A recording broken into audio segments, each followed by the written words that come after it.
Hi friends, ಎಲ್ಲರಿಗೂ ನಮಸ್ಕಾರ. ನಾಗು ಮಹಿ cooking ಚಾನಲ್ಗೆ ಸ್ವಾಗತ. ಫ್ರೆಂಡ್ಸ್, ಇವತ್ತು ಮಾಡ್ತಾ ಇರುವ ರೆಸಿಪಿ ಬಂದು ಮಾವಿನಕಾಯಿ ಚಿತ್ರಾನ್ನ ಮಾಡ್ತಾ ಇದ್ದೀನಿ. ಮ್ಯಾಂಗೋ ರೈಸ್ ತುಂಬಾನೇ ಚೆನ್ನಾಗಿರುತ್ತೆ, ತುಂಬಾನೇ ಖಾರವಾಗಿ ಸೂಪರ್ ಆಗಿ ಕೂಡ ಇರುತ್ತೆ. ಸೊ ಬನ್ನಿ ಹಾಗಾದ್ರೆ ಈ ಮಾವಿನಕಾಯಿ ಚಿತ್ರಾನ್ನ ಯಾವ ರೀತಿ ಮಾಡೋದು ಅಂತ ನೋಡ್ಕೊಳ್ಳೋಣ. ಇದಕ್ಕೆ ಬೇಕಾಗಿರುವ ಇಂಗ್ರೀಡಿಯೆಂಟ್ಸ್ ನ ನೋಡ್ಕೊಳ್ಳೋಣ.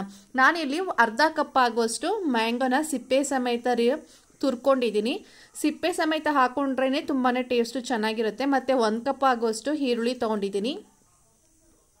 ಮತ್ತೆ ಒಂದು ಅರ್ಧ ಕಪ್ ಆಗುವಷ್ಟು ತೆಂಗಿನಕಾಯಿನ ಈ ತರ ತುರಿದು ಇಟ್ಕೊಂಡಿದ್ದೀನಿ. ಮತ್ತೆ ಒಂದು ಚಿಕ್ಕ ಕಪ್ಪಲ್ಲಿ ಫುಲ್ ಆಗಿ ನಾನು ಇಲ್ಲಿ ಕೊತ್ತಂಬರಿ ಸೊಪ್ಪನ್ನ ಕ್ಲೀನ್ ಆಗಿ ತೊಳೆದ್ಬಿಟ್ಟು ಈ ತರ ಚಿಕ್ಕದಾಗಿ ಕಟ್ ಮಾಡಿ ಇಟ್ಕೊಂಡಿದ್ದೀನಿ. ಒಂದು 3 ರಿಂದ 4 ಟೇಬಲ್ ಸ್ಪೂನ್ ಆಗುವಷ್ಟು ಕಡಲೆ ಬೀಜ, ಒಂದು 2 ರಿಂದ 3 ಟೇಬಲ್ ಸ್ಪೂನ್ ಆಗುವಷ್ಟು ಕಡಲೆಬೇಳೆ ತಗೊಂಡಿದ್ದೀನಿ. ಡೀಪ್ ಫ್ರೈಗೆ ಆಗುವಷ್ಟು ಎಣ್ಣೆ. ಖಾರಕ್ಕೆ ನಾನು ಇಲ್ಲಿ ಒಂದು 10 ಹಸಿಮೆಣಸಿನಕಾಯಿನ ತಗೊಂಡಿದ್ದೀನಿ. ನಿಮಗೆ ಖಾರಕ್ಕೆ ಎಷ್ಟು ಬೇಕೋ ಅಷ್ಟು ನೋಡ್ಕೊಂಡು ಹಾಕೊಳ್ಳಿ. ರುಚಿಗೆ ತಕ್ಕಷ್ಟು ಉಪ್ಪು, ಸ್ವಲ್ಪ ಹಸಿ ಕರಿಬೇವಿನ ಸೊಪ್ಪನ್ನು ತಗೊಂಡಿದ್ದೀನಿ.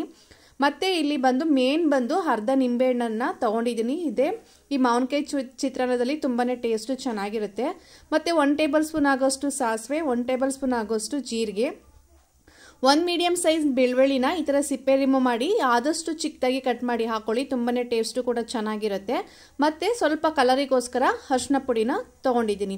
ಬನ್ನಿ ಹಾಗಾದ್ರೆ ಇವಾಗ ಈ ಮಾವಿನಕಾಯಿ ಚಿತ್ರಾನ್ನ ಯಾವ ರೀತಿ ಮಾಡೋದು ಅಂತ ನೋಡ್ಕೊಂಡು ಬರೋಣ. ಇವಾಗ ಸ್ಟವ್ ಆನ್ ಮಾಡಿ ಒಂದು ಕಡಾಯಿನ ಬಿಸಿ ಮಾಡೋಕ್ಕೆ ಇಟ್ಕೊಂಡಿದ್ದೀನಿ. ಕಡಾಯಿ ಬಿಸಿ ಆದಮೇಲೆ ಡೀಪ್ ಫ್ರೈಗೆ ಆಗುವಷ್ಟು ಎಣ್ಣೆನ ಹಾಕೊಳ್ತಾ ಇದ್ದೀನಿ. ನಿಮಗೆ ಕ್ವಾಂಟಿಟಿ ಎಷ್ಟು ಬೇಕೋ ಅಷ್ಟು ನೋಡಿಕೊಂಡು ಎಣ್ಣೆನ ಹಾಕೊಳ್ಳಿ. ನಾನು ಮಾಡ್ತಿರೋ ಕ್ವಾಂಟಿಟಿ ಏನಿಲ್ಲ ಅಂದ್ರೂ 5 to 6 ಮೆಂಬರ್ಸ್ ಆಗುವಷ್ಟು ಆಗುತ್ತೆ. ಮತ್ತು ಇವಾಗ ನಾವು ಕಡಲೆಬೀಜ ಕಡಲೆಬೇಳೆನ ಇವಾಗ ಲೋ ಮೀಡಿಯಮಲ್ಲಿ ಇಟ್ಕೊಂಡು ಇವೆರಡನ್ನೂ ಕೂಡ ಚೆನ್ನಾಗಿ ಫ್ರೈ ಮಾಡ್ಕೋಬೇಕಾಗತ್ತೆ. ಲೋ ಮೀಡಿಯಮಲ್ಲೇ ಇಟ್ಕೊಂಡು ಫ್ರೈ ಮಾಡ್ಕೊಳ್ಳಿ. ಹೈ ಫ್ಲೇಮಲ್ಲಿ ಇಟ್ಕೊಬಿಟ್ರೆ ಎಲ್ಲ ಸೀದೋಗ್ಬಿಡುತ್ತೆ. ನೋಡಿ, ಈ ಥರ ಫ್ರೈ ಮಾಡ್ಕೊಂಡಾದ್ಮೇಲೆ ಹಸಿಮೆಣಸಿಕಾಯಿನ ಹಾಕ್ಕೊಳ್ತಾ ಇದ್ದೀನಿ. ಹಸಿಮೆಣಸಿಕಾಯಿ ಎಣ್ಣೆಲಿ ಎಷ್ಟು ಚೆನ್ನಾಗಿ ಫ್ರೈ ಮಾಡ್ಕೊಳ್ತೀವೋ ಅಷ್ಟು ಟೇಸ್ಟಾಗಿ ಖಾರವಾಗಿ ಕೂಡ ಇರುತ್ತೆ. ನೋಡಿ, ಈ ಥರ ಎಣ್ಣೆಲಿ ಈ ಹಸಿಮೆಣಸಿಕಾಯಿ ಫ್ರೈ ಮಾಡ್ಕೊಂಡು ಆದಮೇಲೆ ಇವಾಗ ಬೆಳ್ಳುಳ್ಳಿನ ಕಟ್ ಮಾಡಿ ಇಟ್ಕೊಂಡಿದ್ವಲ್ಲ, ಆ ಬೆಳ್ಳುಳ್ಳಿನ ಹಾಕ್ಕೊಂಡು ಮತ್ತು ಜೀರಿಗೆ ಮತ್ತು ಸಾಸಿವೆನೂ ಕೂಡ ಹಾಕ್ಕೊಂಡು ಇದನ್ನು ಒಂದು 2 ರಿಂದ 3 ನಿಮಿಷ ಈ ಥರ ಚೆನ್ನಾಗಿ ಫ್ರೈ ಮಾಡ್ಕೋಬೇಕಾಗತ್ತೆ. ನೋಡಿ, ಈ ಥರ ಚೆನ್ನಾಗಿ ಫ್ರೈ ಮಾಡ್ಕೊಂಡ ನಂತರ 1 ಕಪ್ ಆಗುವಷ್ಟು ಈರುಳ್ಳಿನ ಹಾಕ್ಕೊಳ್ತಾ ಇದ್ದೀನಿ. ಅಂದರೆ 3 ರಿಂದ 4 ಮೀಡಿಯಂ ಸೈಜ್ ಈರುಳ್ಳಿನ ಈ ಥರ ಆದಷ್ಟು ಸ್ಲೈಸ್ ಆಗಿ ಚಿಕ್ಕದಾಗಿ ಕಟ್ ಮಾಡಿ ಹಾಕೊಳ್ಳಿ. ಆವಾಗಲೇ ಈ ಚಿತ್ರಾನ್ನ ತುಂಬ ಟೇಸ್ಟ್ ಕೂಡ ಚೆನ್ನಾಗಿರುತ್ತೆ.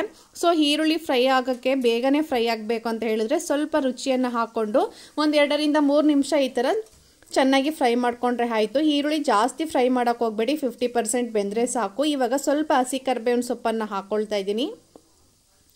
ಇದನ್ನು ಕೂಡ ಎಣ್ಣೆಲಿ ಈ ಥರ ಚೆನ್ನಾಗಿ ಫ್ರೈ ಮಾಡ್ಕೊಂಡ್ರೆ ಆಯಿತು. ಇದು ನಾವೆಲ್ಲನೂ ಫ್ರೈ ಮಾಡಬೇಕಾದ್ರೆ ಲೋ ಮೀಡಿಯಮಲ್ಲಿ ಇಟ್ಕೊಂಡೇ ಫ್ರೈ ಮಾಡ್ಕೋಬೇಕು. ಹೈ ಫ್ಲೇಮಲ್ಲಿ ಇಟ್ಕೊಂಡ್ರೆ ಎಲ್ಲ ಬೇಗ ಸೀದೋಗ್ಬಿಡುತ್ತೆ. ಚಿತ್ರಾನ್ನೂ ಕೂಡ ಅಷ್ಟೇನು ಟೇಸ್ಟ್ ಇರಲ್ಲ.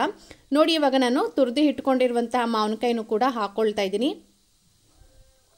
ಇದು ಹಸಿ ಸ್ಮೆಲ್ಲು ಸ್ವಲ್ಪ ಹೋಗಬೇಕು, ಅದಕ್ಕೋಸ್ಕರ ಎಣ್ಣೆಲಿ ಒಂದು 2 ರಿಂದ 3 ನಿಮಿಷ ಇದನ್ನು ಎಣ್ಣೆಲಿ ಈ ಥರ ಫ್ರೈ ಮಾಡ್ಕೊಂಡ್ರೆ ಆಯಿತು. ನೋಡಿ, ಇವಾಗ ರುಚಿಗೆ ತಕ್ಕಷ್ಟು ಉಪ್ಪನ್ನು ನೋಡ್ಕೊಂಡು ಹಾಕ್ಕೊಳ್ಳಿ.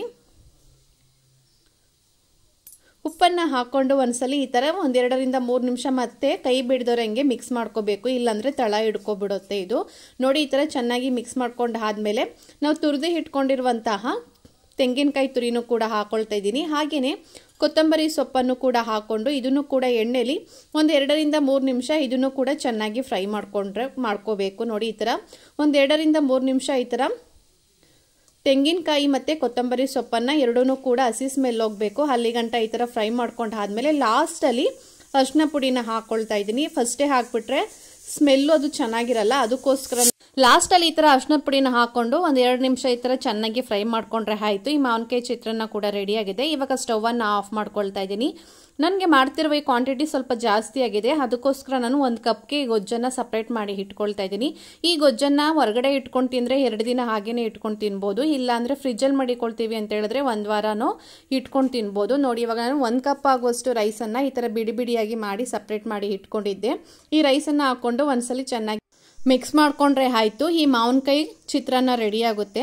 ಒಂದ್ಸಲಿ ಟೇಸ್ಟ್ ನೋಡ್ಕೊಳ್ಳಿ. ಏನಾದ್ರು ಗೊಜ್ಜು ಮತ್ತೆ ಏನಾದ್ರು ಬೇಕಂದರೆ ಎಕ್ಸ್ಟ್ರಾ ಬೇಕಾದ್ರೆ ನೀವು ಹಾಕೋಬೋದು. ಇವಾಗ ಲಾಸ್ಟಲ್ಲಿ ಬಂದು ನಾನು ಅರ್ಧ ನಿಂಬೆಹಣ್ಣು ರಸನ ಸೇರಿಸ್ಕೊಳ್ತಾ ಇದ್ದೀನಿ. ಮೇನ್ ಇಂಗ್ರೀಡಿಯೆಂಟ್ಸ್ ಬಂದುಬಿಟ್ಟು ಈ ನಿಂಬೆಹಣ್ಣೆ ತುಂಬಾ ಟೇಸ್ಟು ಕೂಡ ಚೆನ್ನಾಗಿರುತ್ತೆ. ಲಾಸ್ಟಲ್ಲಿ ಈ ಥರ ಹಾಕ್ಕೊಂಡ್ರೆ ಒಂದು ಒಳ್ಳೆ ಟೇಸ್ಟು ಕೂಡ ಕೊಡುತ್ತೆ, ಒಂದು ಡಿಫ್ರೆಂಟಾಗಿ ರುಚಿನೂ ಕೂಡ ಇರುತ್ತೆ. ಇವಾಗ ಒಂದ್ಸಲಿ ಚೆನ್ನಾಗಿ ಮಿಕ್ಸ್ ಮಾಡಿಕೊಂಡ್ರೆ ಆಯಿತು, ಈ ಮಾವಿನಕಾಯಿ ಚಿತ್ರಾನ್ನ ರೆಡಿ ಆಗುತ್ತೆ.